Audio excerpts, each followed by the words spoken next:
Hello, good morning, good afternoon, and good evening, EDPers. This is our favorite day of the year because we get to launch EDP. Today there's going to be a lot of technical talk about the program itself and then the famous team competition. But first, we're going to greet each other, and I think our good friend Jim is going to lead that and do some Bo's notes, some notes about different housekeeping items, I think they call them. Jim, can you do the housekeeping, please? Of course. Ladies and gentlemen, welcome to EDP Presents. All the crises all the time. Today at Lake Tahoe, it is Monday, November 16th at 9 a.m. and it's time for Bo's Notes. Ooh. Bo's Notes today, these helpful hints to help guide you through the Zoom session. Please make sure as you're posting questions, you post them in Whova in the session Q&A. As those questions get posted, we will pitch them to Bo, and Bo will answer them live on screen. Or the person will answer them who actually knows what they're doing, meaning the faculty, right? When we have faculty up here, you can ask them the questions too, right? Absolutely. And please, when Roger Snow comes up, he loves to be peppered with questions. He does. Make them obscure questions. Yeah. Yeah. He loves that. Yeah. You guys are going to enjoy Roger Snow today.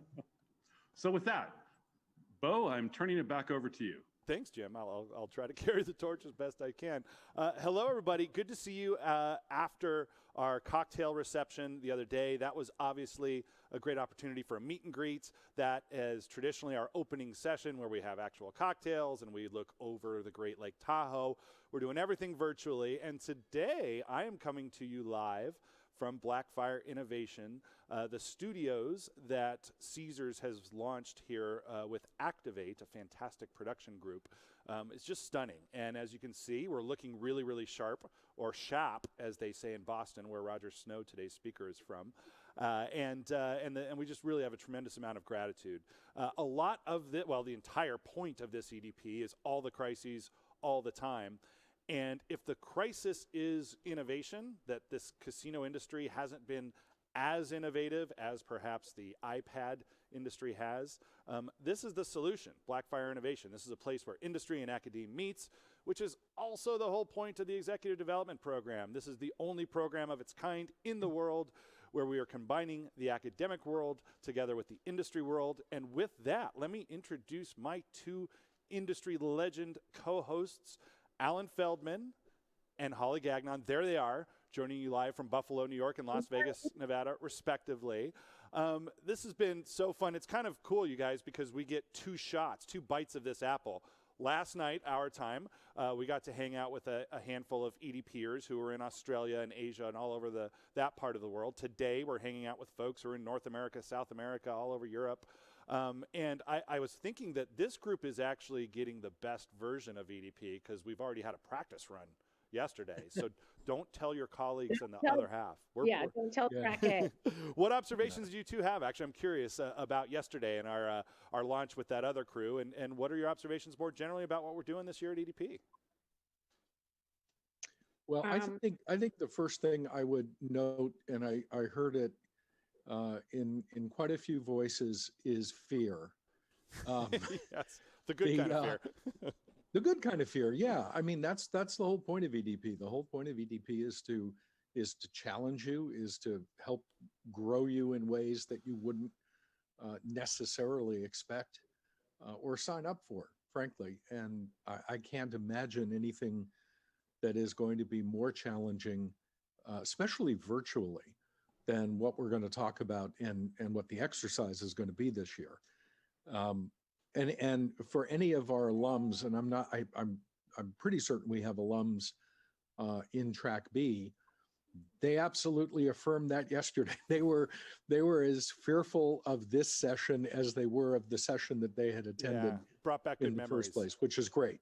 That's great. What do you think, Holly? How are things going so far? What sorts of observations would you make about EDP this year?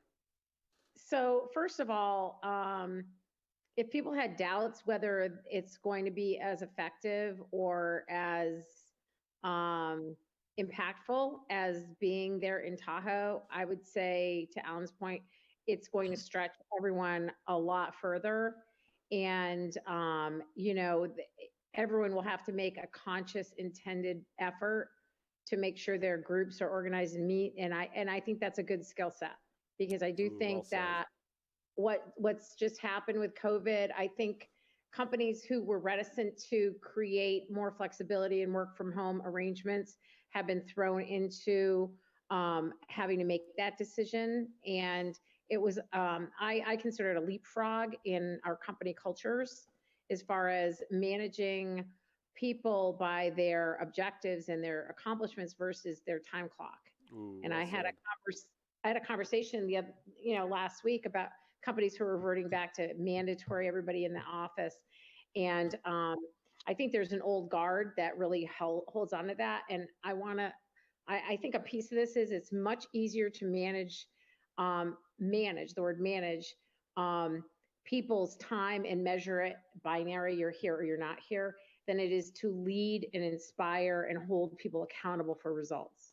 Ooh, that's good. You should think about going into teaching about all the things that you've learned over the course of your career, because you're really good at it. Oh, that's exactly No. what you're doing now as a UNLV International Gaming Institute Distinguished Fellow. We're so lucky that both of you are Distinguished Fellows in the Academy, because once more, the universities should have these kinds of impactful, to use your word, Holly, teachers leading the way. And the two of you are just brilliant teachers, in addition to industry legends with decades of experience with the kinds of things we're talking about all week. So let's get into what we're going to talk about all week. So today, our objectives are, we're going to go through the program itself. The program is packed with quality, packed with amazing faculty, as you've seen already if you've started to watch the videos, and we hope you have. And it also then culminates in a team competition that, as Alan just put it, strikes fear in the hearts of EDP attendees. And if you feel a little afraid after today, that's totally okay. You have that in common with 1,500 other alumni of the world's finest executive development program. You have that in common with Andrew Burke, who's now the CEO of Blueberry. You have that in common with Todd Haushalter, who you'll meet later on today, who has really recreated the gaming entertainment experience. It's totally normal to feel worried. It's certainly totally normal to feel worried in 2020 and to feel a little vulnerable, as Holly likes to teach on, and to draw strength actually from that vulnerability. So let's get right to it. We're going to talk about the schedule. If you want to pull up the schedule on Whova as we're going through it's totally fine. Otherwise, I'm happy to talk you through it. I just want to make a few points about each one of these speakers. And Holly and Alan, please jump in, because every year it just gets better and better and better. And this year we're obviously laser focused on crises, but it's an EDP of hope. Each one of these speakers is not only bringing it as it pertains to really fearful, really things that strike fear in our hearts, but also hopeful solutions. I love that Roger Snow did that yesterday. I love that Todd Haushalter provides a solution to the games crisis that we're about to talk about. So I think it's on all of us and attendees and moderators alike to keep it hopeful, right? Otherwise, this would be a really brutal week, because we're going to talk about some pretty heavy stuff. What do you think, Holly and Alan? Yes. And, those anybody that was here last year for 2019, and Alan and I kind of both think a hallmark letter begins with R for what this means, all of these speeches. It's when you get through crises, it builds your resiliency. And people who have survived, and Alan and I have both watched together some things, and he's seen more crisis in his role than I have, but we both watched the resiliency of Katrina, the resiliency of our industry when it faced the economic downturn, when it was 9/11, the resiliency of our country. So I do think that leading through crisis and being prepared emotionally, intellectually, will help everybody be more resilient when they come through things. And I often say that resiliency is a key indicator of future success. There's actually resiliency indexes, and you can study that and research that. So I am hopeful, and I will leave it to Alan to add to that. Well, I'm actually going to take a little bit more of a practical, how to look at these exercises kind of point of view. Totally agree with Holly that if you step back from it, This is about resiliency. But as you think about the exercise, think about stability. Mm. The response to crisis needs to lead to stability because whatever has happened has shaken people, institutions, communities, and it's thrown everyone off their game, in some cases, very profoundly. Now, so therefore, your response really needs to be, how do we get things back on a stable track? And I think that's one of the ways to approach the exercise. You're not going to fix everything. In the plan, you're not going to, if there's a natural disaster, you're not going to fix it all by having a plan. But what you can do is at least get back to something that resembles stability. In doing that, you're going to need to rely on the resiliency that Holly just talked about. And I would only add to that I bet every single one of us can identify times where we have been blown away by the resiliency of our teammates. If you can rely on nothing else, you can always rely on our brothers and sisters in this industry to show remarkable resiliency in times of stress. What a beautiful thing. It's one of the great assets in our industry that, sometimes it's not that we ignore it or just overlook it. I think just sometimes it's there and we just frankly take it for granted. But it's something to be thinking about as you work through these exercises, because it's going to matter a lot. Beautiful words from the wise. And keep in mind, friends, Holly is the executive who was overseeing a dramatic moment when a hurricane slammed into the southeastern United States, literally uprooting casino resorts and putting them out to sea. Alan is the guy who, when the white tiger attacked the German magician, his phone rang, and he was that guy throughout his entire career. So who better to lead us through this crisis-focused EDP? Let's get to the crises. So I'm looking again at the schedule, the 2020 EDP, all the crises, all the time schedule, if you want to follow along. And I want to remind you that you're not just getting the live performances, you are getting also asynchronous content or bonus content. And so the videos that hopefully you've already watched are videos like Phil Shoemaker, the guy who literally invented the App Store and has been added to the team of late and just brings a really unique perspective that is certainly a tech perspective, but also a very human perspective. That video I thought was just spectacular. We had Per Yaldung talking about the Sweden case study, which we studied as they were open when the rest of the world was closed during COVID-19. What an amazing experience to get to talk to the CEO who was in charge of all that. And so once more, we're getting all sorts of asynchronous content that we want you to watch prior to the day that we're covering that. And then the Games of Tomorrow video as well. That was a Todd Haushalter production, and it was in fact a production. If you've seen that video, you know what I'm talking about. And it makes us, once more, think about solutions to the crises. So this is the way it'll play out every day. We're providing you with COVID or other crises, and then we're providing you with solutions. And Todd Haushalter's solution, as you'll get to experience on a field trip later today, is really quite creative. So here, of course, we're in the middle of our introduction where we go over all of our scheduling matters and we talk about the team competition. And then we go into a crisis that we're calling the end of games. And who better to talk about games than Roger Snow? You'll get to meet him here in a few moments. Roger's the guy that writes the creative pieces every month in global gaming business, think pieces that really need to be a book, because there's nobody in gaming writing or speaking in the way that he does, as you'll get to experience firsthand. And then we hope you've gotten your permission slip signed by your parents to go on the field trip, to get on the bus and travel virtually to Evolution Games. I can promise you, if you've not experienced the Evolution Games experience, it will be completely novel in a way that is unlike any casino environment you've ever seen. And once more, perhaps providing a solution to one of the great crises of our operational time. Tomorrow, the bonus material is on People Rising, protests going on. Last year, we had this amazing moment at EDP where we had protests going on at the exact same time in Hong Kong and hence Macau, also down in Santiago, Chile. And lo and behold, we had the leading executives from both of those parts of the world in our classroom. And they had a fascinating, only at EDP conversation where leaders from Macau said, well, what are you guys doing in Chile now that all the people are, there's this uprising about the government in Chile, and people are marching, and people are looking at your extravagant hotel casinos built of beautiful, brilliant glass and wondering why on earth there's all this wealth when in the streets of Santiago, there's so much poverty. And the casinos were targeted, as you'll hear from Jaime Wilhelm, the great CEO of Sun Dreams in Santiago, Chile, who really has a brilliant lesson buried in there about sparks and fires and how you put them out. So once more, that was another, again, all these have been fun.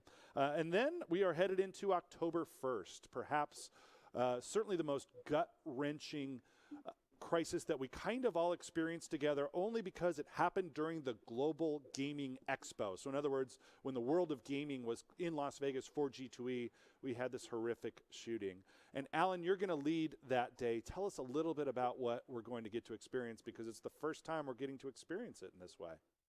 Well, I guess the thing that will probably be the most significant about it is the fact that we've never really been able to talk about anything behind the scenes in public before. As you know, this happened in 2017. It happened weeks before EDP in 2017. And although I was able to participate in EDP, I had pretty strict restrictions about what I could discuss. And anything back of house was off limits. In the same in 2018, by which time we were involved in incredibly complex litigation.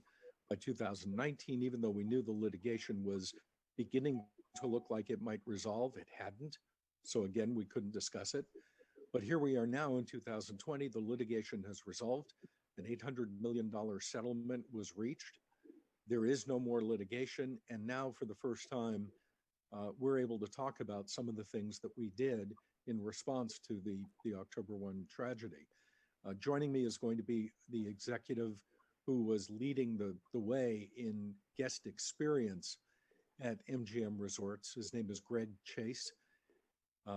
Prior to joining MGM, he did the same thing, head of guest experience for a small company called Disney.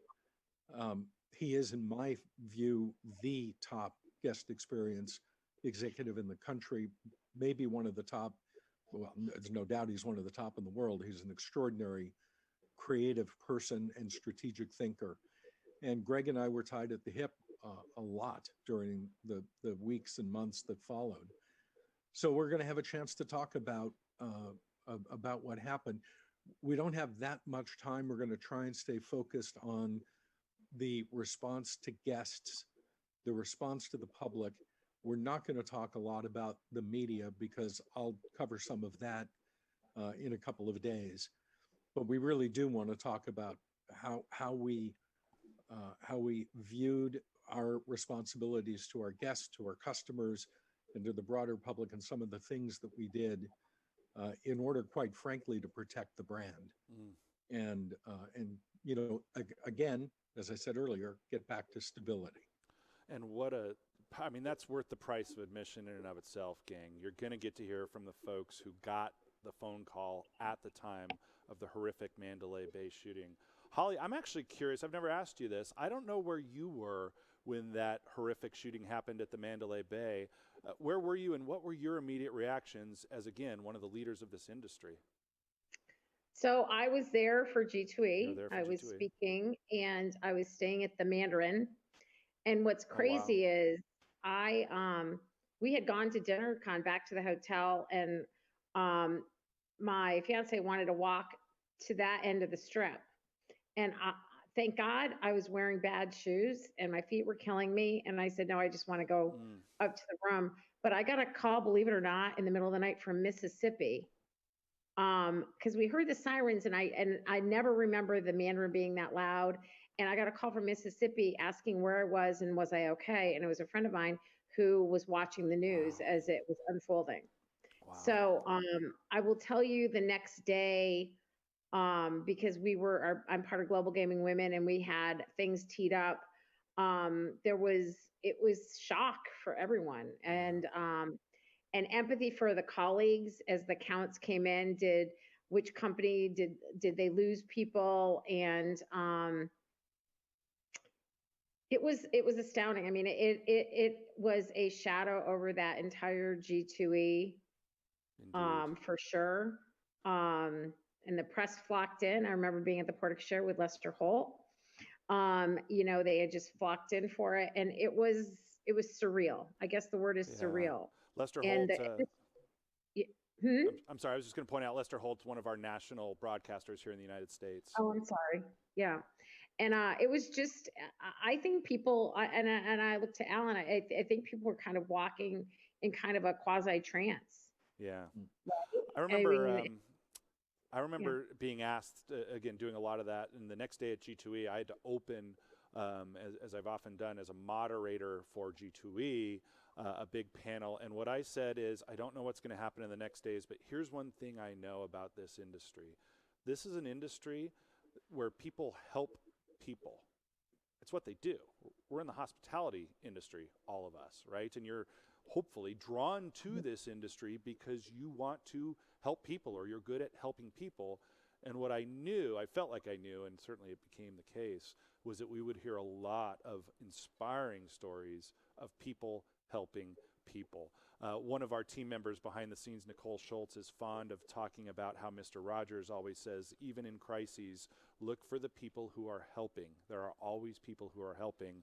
And indeed, as an industry, we became that on that day. And that's sort of the spirit of this entire EDP. So that day, again, it's going to be emotional. Most days are going to be like that. And it's going to be emotional once more because we come right back with sex trafficking.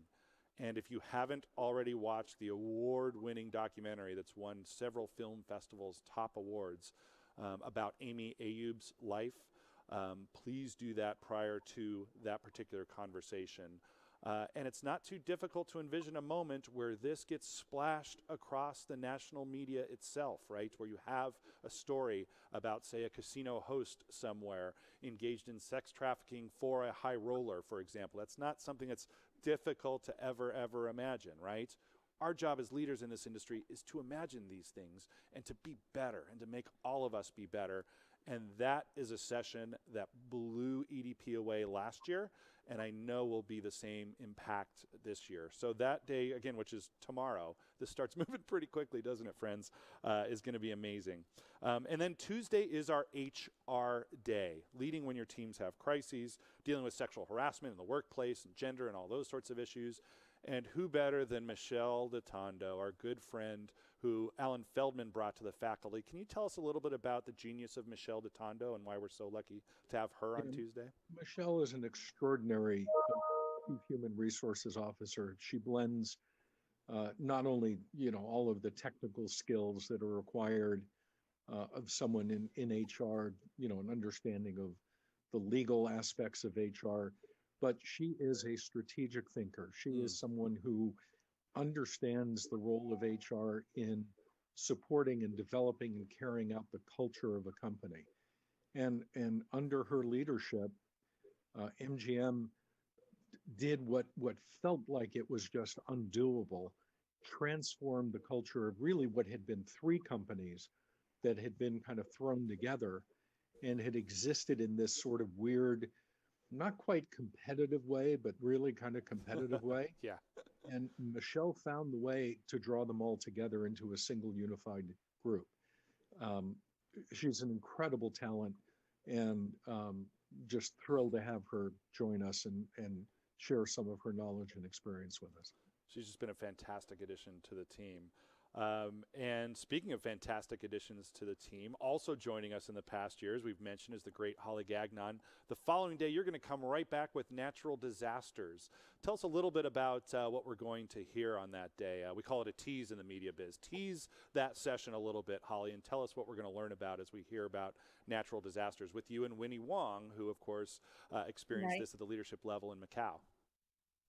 So I think you're going to hear firsthand, right, Winnie and myself, what it felt like to go through a natural disaster of epic proportion. And You know, Katrina was the largest natural disaster to hit the United States, and it was total devastation. And so I will tell you, you know, I talked to a former colleague of mine, John Payne, who was the general manager of the New Orleans property at that time, and I was in a divisional role working with all of our properties in that area. And then you know, Alan watched the video, and Alan and I worked for competitors. I was with Harrah's and Caesars, and Alan was with MGM, and that I later joined to help reopen the Beau Rivage down there.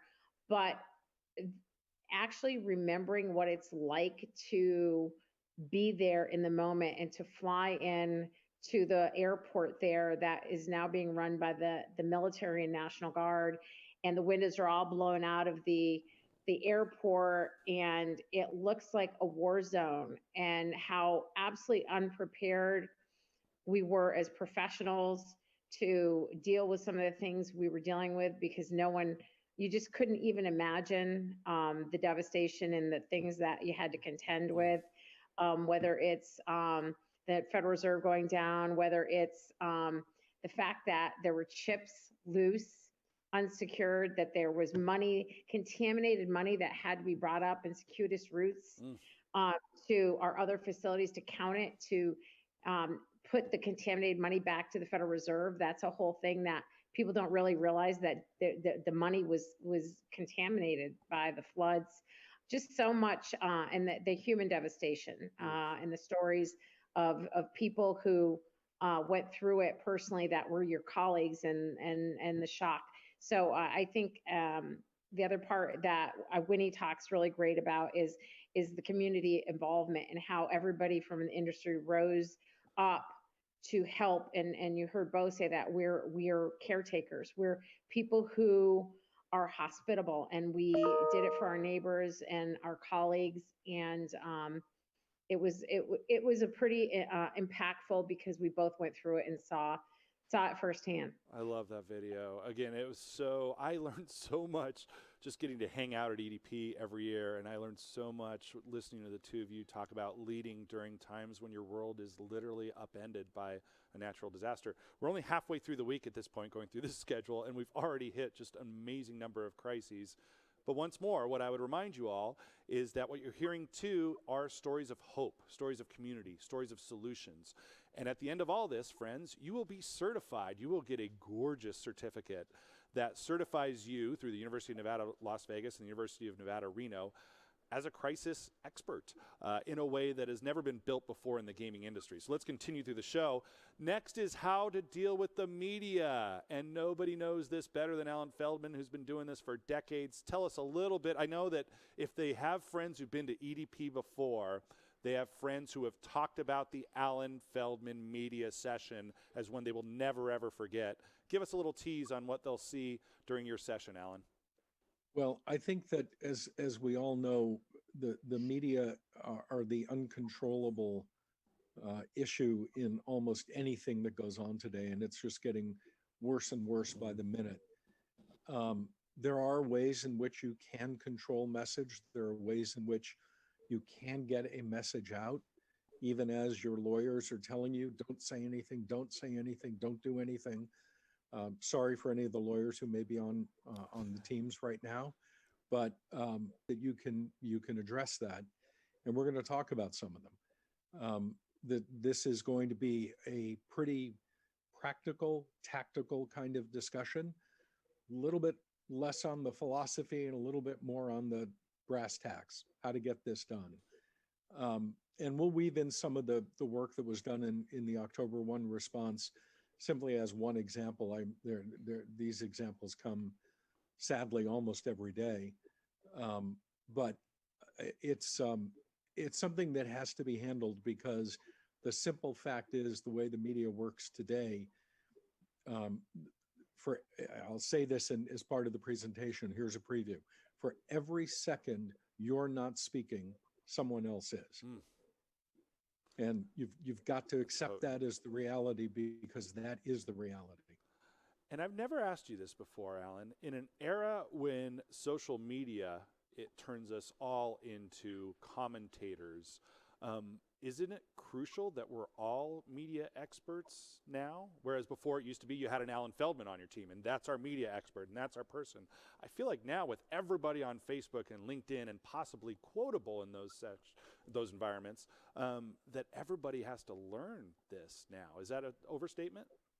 No, I actually think that it's you've got to take a look at your team and be thinking of it both in terms of what we'll call the traditional media and people who understand the basics of television and newspapers and online media, but you also have to have people who understand the platforms like Facebook, Instagram, Twitter, etc. They're different, they're distinct. You've got to have coordination between them so that messaging is consistent, but you've got to have both. One or the other is going to trip you up if you don't have both. And then, go ahead. I was going to say, and I'm a big fan when, because dealing with the media and how you talk to the media is you're not naturally born with those skills. And I know that good organizations, I know Harris did this, they sent us to media training, right? Where you're taught how to turn the question around, how to stay on home base. And I think regardless of the medium, that messaging and that ability to stay on point and not get distracted by the media is important. And, I am sure that media training changes in that there's a lot of different avenues to do that. But if any of you out there to go beyond Alan's training, that class, which is so valuable, really insist or try to avail yourself to be getting training in media training, because it is so valuable. And, when you're in a crisis, your first thing is you go to what you know and your habits, right? That it goes to instinct. And the more you can practice and be prepared for those occasions, the better you will be in those situations. Well said. We then roll right into a Moneyball session. If you've read the business book Moneyball, it's about baseball, but really it's about business leadership. It's about thinking about problems differently. And Tony Lucas is famous for being that person in casino operations. If you were privy, as we were last year, to reading the gushing reviews of Tony Lucas's presentation, one of them has said, "I've been waiting my entire life to sit in on a Tony Lucas class," and finally got to do it at EDP. I should point out that we also have the actual Moneyball team presenting at EDP this year. David Forst, the general manager of the Oakland A's, who is a character in the Moneyball book and movie, was also a college baseball teammate of mine, and while I've been toiling in mediocrity ever since, he's been leading a baseball team famously. And David's presentation, speaking of COVID and crisis, is on how not to lead during COVID. Their ownership made a decision not to pay their lowest paid employees because contractually they figured out they could, and faced a media backlash, and rightfully so. He texted me the moment that happened and said, "I've got my presentation for EDP this year. It's going to be called How Not to Lead During Crisis." And it's like, I love it. So that's on video as well, and Tony Lucas will be with us live. And then we head into, a crisis that's hit so many families around the world, and that is addiction. Certainly problem gambling is a lens through which we're used to seeing this, and we've got Jennifer Shatley, who literally invented the responsible gaming ambassador concept a few decades ago. She actually has a patent on that, and she'll be live with us, or presenting with us. But then we also have Kim Soldier, who's become famous in gaming circles for helping us all understand the unique stresses that we face in a 24/7 job with all sorts of interesting shifts, right? And the ways in which some folks self-medicate through drugs and alcohol, and how dangerous that can be, especially in an era of excess that we live in 2020. So talk about, again, personal crises. That day will hit us hard. And then we have the amazing Poonam Mathur. Poonam's presentation last year was the most unique I've ever seen at EDP. And I know Holly and Alan feel the same way. Poonam's going to be speaking about social justice, but really it's going to be about cognitive diversity and making sure your team is smart in a well-rounded way that can adjust to crises. If you have people who are only trained in a certain way to look at crises, you're only going to have one kind of answer. And her presentation, I can promise you, you'll never forget, but also will transform your thinking on thinking and how important it is to have diverse thinking at the leadership table. And then we wrap up with Matt Maddox, the CEO of Wynn, who probably has seen his stock rise the most of global CEOs, perhaps. He's been introducing a bubble concept that's gotten some attention, but more importantly, as a CEO of a company that had a famous leader before him, he's made his own name. And that's what all of you are interested in doing, right? In creating your own brand, your own leadership style, and being yourself when leading and when leading through crisis. Getting somebody of that caliber live is just the kind of thing that happens at EDP all the time, as you all will learn, but it's a really special part of this. And with all of these faculty members, I should say, in closing up the schedule, get to know them. Reach out to them, right? If we were in Lake Tahoe, we'd all be hanging out together. We can't do that, but do the next best thing. Write questions in the Q&A, right? And engage them, right? We'll be calling on folks. We'll be asking you to participate. Don't miss this opportunity. Don't get to next week and think, man, I could have talked to Matt Maddox, right, who's running very famously a brand in Wynn that's world-renowned. And he actually had some pretty down-to-earth, humble things to say, and I had a really good question. I didn't ask it. Don't do that, right? This is not that week. So please jump in with both feet this week more than ever, and we look forward to this show. Any other observations on the show as a whole from my co-moderators, Holly and Alan? Go ahead, Holly. I have to unmute. You know, I just, it's going to be a big week, and will be an emotional week. I think that don't underestimate the impact that this will have on you emotionally when you go through these things and walking in other people's shoes and with authentic conversations, excuse me.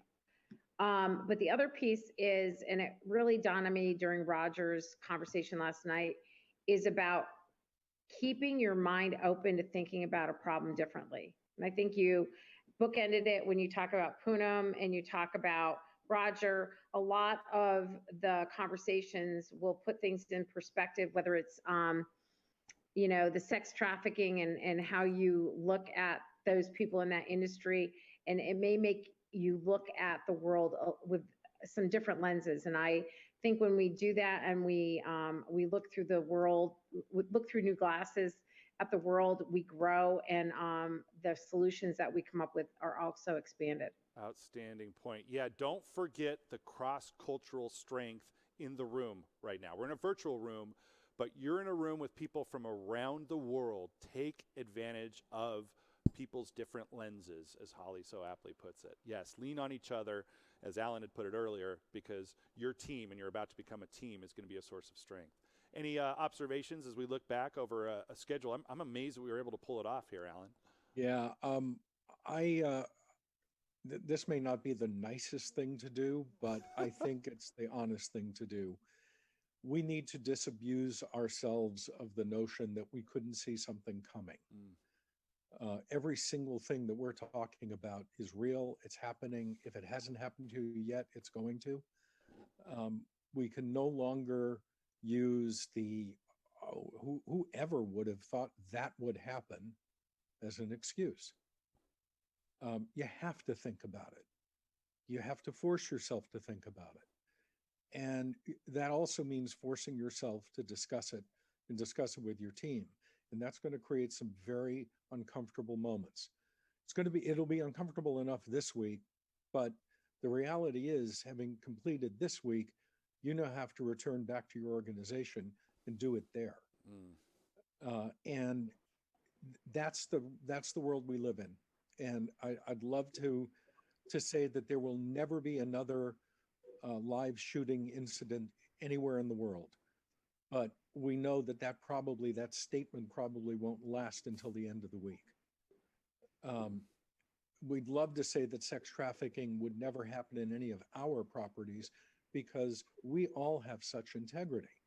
But the reality is it's probably happening right now as we speak. So be open to the fact that we have to confront these things. And at least you're doing it in a safe space right now where it's just theoretical and we can have comfortable discussions, and you're not faced with the pressure of dealing with it in reality and in the moment. And this will give you a chance to build up, what golfers and tennis players and others like to call muscle memory. This will give you a chance to build up in preparation for that moment when it is real and you need to call on these skills. Yeah, And go ahead, oops. Holly. I know, I was going to say to build on that, this time right now is a gift because you are all going to go back to your day jobs if you're not already doing it with the course or trying to. And I'm sorry, but when you're trying to come out of COVID right now, you're recovering and finding new normals, you're not allocating time and bandwidth to the what ifs. And we all play a game of kick the can. I'm not going to deal with that now. I'll get to it tomorrow. I'll get to it tomorrow. And it's those people who just keep kicking the can down the road that end up very vulnerable in these situations. So I think Alan is dead on. These events are happening more frequently. They're happening. Then the media attention and the visibility and the media channels are capitalizing on them, and they're more harmful to our industry. So this is a gift to have the time to put some of your mental capital to work, figuring out how you might respond and react. Ooh, yes, you'll have much more mental capital, intellectual capital at the end of this week. I can promise you'll be exhausted, but it's like an amazing session at the gym. You will go back stronger. That is what we vow to all of your companies, to all of your organizations around the world, and that's why your companies keep sending folks back, is because we do that. Never quite like this week, though. But again, as you've heard, it is something that will probably be emotional, but also know that we are a source of strength together, your EDP family that you're about to join. So speaking of EDP family and traditions, now is the time for the unveiling of the biggest tradition of all. And we always say what happens in Tahoe stays in Tahoe. Don't tell subsequent attendees about the big secrets of EDP. Here's one of those secrets. We have a team competition that's unlike any other you've ever participated in your life. It's the only one, and actually was the first case study ever created for gaming purposes when Bill Eadington, the founder of this program, launched it 30 years ago. There really wasn't such a thing as a case study in the gaming industry. This year's is unlike any other. So this will be posted. It is posted. I believe it's being released right now on your Whova. This is the Team Competition 2020. You know your teams. Here is your assignment. A little bit of background. Dun, dun, dun. Holly, are you going to do the drum roll? Or is it, well, you're so good at that. Unmute. Unmute drum roll. That's a good drum roll. That was like a snare drum. So the year is 2024. Dun, dun, dun. Memories of a crisis-charged 2020 have finally faded somewhat because it's 2024, but they still seem to linger somewhere in your brain's amygdala, the fear center of your brain. You notice this most during early mornings when the cortisol, the stress hormone, seems to have pooled in your body overnight, which, by the way, is an evolutionary thing. The reason that you're stressed when you wake up in the morning is because your body has been programmed by evolution to be able to wake up quickly in case a predator attacks. So if you ever feel that, know that, oh, this is just my body doing a biological trick, right? But if you ever feel that in 2024, this is why in the future. It's because you pick up your phone, you begin to scroll, and there's a blare of an unfamiliar ringtone. You must have accidentally changed it. And you wonder, why is the phone ringing? Why now at 3:56 a.m.? After you do the fumble recovery thing, you sort of drop your phone because this has startled you, this ring in the middle of the night. You push the little green button in the middle of your screen, and your life is forever altered. Hello, you say, as you listen to the panicked story being told to you by your coworkers in breathless staccato on the other end of the line. Your memories of 2020 become very real. They become palpable, and it cuts through the cold night. You notice that your heart has become visible as a beating entity that feels like it's been dropped into a fast food fryer. And then, suddenly, you recall something very, very important, and everything in your body relaxes. I've got this, you think. I'm totally prepared for this because I am a graduate of EDP 2020. All the crises, all the time. So here's your team's assignment. Your team's assignment is to be totally prepared for this in 2024, for that unknown phone call that comes.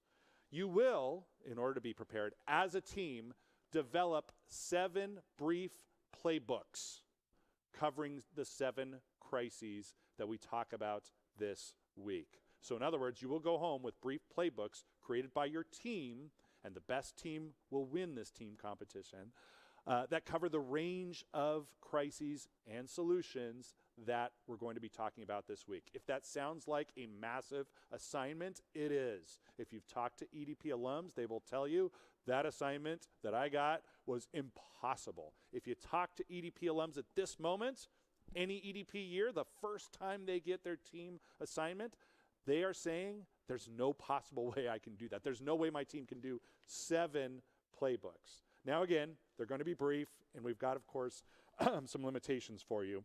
But here's when you're going to submit these. Thursday, November 19th. It's just a few days away at 9 p.m. So this is why, of course, you'll be convening with your team. And this is why, of course, we are embedding Team Hollies and Team Allens. Just like The Voice, we have celebrity guests who are going to be working with your teams and helping you along the way. These playbooks will be evaluated then by a celebrity panel of judges with tremendous industry experience. The winning team will receive a prize of small but very meaningful value. We often joke that the reason you compete so hard is because the prize is so small. And if history is any guide, you will compete and you will do amazing things here. And you'll take home the pride that comes with knowing that you've joined the most brilliant of global minds, the EDP Hall of Champions. So without further ado, and we've written out different scenarios for you. Actually, Jim has put these together. But let me give you the 7 crises. Ooh, that's bloody genius. So the next, COVID is crisis 1, pandemics. The end of casino games, a moment when they don't like our games anymore and we're losing out to other people who make games, is an operational crisis. Workplace violence, right? Shootings and the like is crisis 3. Crisis 4 is sex trafficking. You're to create a playbook in order to solve this particular crisis. Protests and social unrest is next, then natural disasters, and finally addiction and problem gambling. So not only are we covering all the crises, you're going to go home with playbooks so that when that phone call comes in 2024, you will be ready. Now, in the playbooks themselves, there are a few requirements, actually 4. You are to cover human resources, a description of the plan that will be implemented with your team starting immediately after the phone call. You will implement a public relations plan that you'll describe, again in brief, including a plan for media, social media, investors, customers, gaming regulators, starting immediately after the phone call. Operations, you're going to detail the manner in which operations will continue and under conditions, which conditions that casino operations may cease if appropriate, starting immediately after the phone call. And then the final area that you are to cover are any miscellaneous requirements that are specific to this crisis. In other words, a natural disaster brings its own sort of specific crises. How will you be responding to that? So, what are the page limits? Each playbook, so for example, addiction and problem gambling, can be a maximum of 8 pages. We recognize this is brief, but also we're constrained here with time. So if you want to think about it this way, you can think about each of those 4 sections: human resources response, public relations response, operations response, miscellaneous considerations, each being about 2 pages apiece. And finally, the judging notes and criteria. After this week at EDP, you are no longer just a local leader. You're, of course, living and working in your jurisdiction, but you don't get to be that after you graduate from EDP. You're a global leader because, after all, on your team, you have global leaders. So as a result, be sure that your responses speak to global audiences. Don't just talk about your individual workplace. Give us something that's broadly applicable and respectful of cultural nuance. Each section will be weighted equally, meaning 1.1, 1.2, 1.3, 1.4. Those are the 4 areas. And each crisis playbook will be weighted equally by the judges. And finally, the small print. I'll read this quickly, but this is perhaps the most important small print of all. All decisions are final with the celebrity judges. And by submitting a proposal, all teams agree to hold harmless the celebrity judges, the University of Nevada, Las Vegas, the University of Nevada, Reno, and also agree never to disparage, there's a non-disparagement clause in here, any of these entities or their representatives should your team fail to win. Quite the contrary, in fact. This is interesting, but here it is in writing, so we have to follow these rules. Teams agree to praise these entities and people wherever and whenever possible for their shared dedication to gaming education, leadership, and the public good. So that's a neat little sort of piece of fine print there that concludes our presentation of your task. Now, once more, this seems like a monumental task, and it is. That's the point. We're stretching you. But you're going to be amazed at what's produced by the end of the week, and you're going to do so with a brilliant team that you're going to come to deeply respect and admire, and you're also going to have an embedded celebrity in Alan or Holly. Alan, Holly, talk a little bit about how these teams function. Okay, Alan is there. Alan, what sorts of things have you observed as you have embedded in teams over the years and gotten a chance to really watch them? When we're in Lake Tahoe, they have their caves, their work caves. What can they expect with these team efforts? Well, I think that you're going to find that you've got a whole group of strangers coming in and a whole group of incredibly tight friends as you leave. I think the first thing you want to do, if you haven't already done it, is gather as a team. In this case, it'll be, via Zoom or Teams or whatever app you choose, and get to know one another. Talk about your likes and your dislikes. Talk about your strengths and your weaknesses. Talk about that with absolute raw honesty. This isn't a job interview, so you're not, there's nothing at stake here other than winning this competition. And don't think that everyone can do everything, because no one can. Todd may even say it again later today, but he said it last night. You would never in your company assign everyone to do everything. You have specialists. You can't do that with your team. All 6, 7, or 8 of you can't write every word. You're going to have to parcel this out and figure out how you can approach doing this in a way that ultimately brings it all together. So I think that's a great starting point, is at least getting to know one another and getting to know where you think you have strengths in order to apply those into certain areas of the assignment. And be reassured that with every one of these crises, you're getting a global expert, and that starts at 10:30 Lake Tahoe time in about a half hour from now, for those of you who are around the world, with Roger Snow and then Todd Haushalter, as Alan referenced. Todd Haushalter won the team competition his year, and he brags about it. It's in his bio. He talks about it all the time. But help is on the way. We're going to be providing you with information about each one of these crises and approaches to them in a way that will make you better. That's the whole point of this week, isn't it? Jim, are you still out there? I don't know if there are any questions that you or anyone else have. I just feel safer when I hear your disembodied voice. Are you out there, Jim? I am still here. You're still disembodied. There. That's a brilliant radio voice, Jim, which is a good thing given what your face is. I have a face for radio. Yeah. So, Jim, any questions from the Peanut Gallery or from you as a representative of the Peanut Gallery at this stage? I know we've thrown a lot of information. That's the nature of this opening act, is we have to get through a lot of technical stuff. Any questions? There are no questions in the session Q&A, which is where we would love to have questions. And for future sessions, if you have questions, please post them there, and then we'll come to you and ask you to turn on your video so that you can actually speak your question. But yeah, there are no questions currently. Thank you, Jim. We appreciate your leadership role and your voice for radio. So with that, friends, this thing hits the ground running. I can tell you from experience, this is the toughest week you'll ever love, as we like to say. And what will happen now is you have a half-hour break. So you may do things like make sure you've caught up on the videos that will be covered here in a few moments. But at 10:30, be back here. The great Roger Snow will deliver you a charismatic presentation. I can promise you that. And we will get rolling with these crises, and in a way that will be much more engaging because, of course, we want you to jump in with questions and want you to be able to engage and interact with the DREAM faculty. So thanks, everyone. We'll see you back here in about a half hour at 10:30 Lake Tahoe time.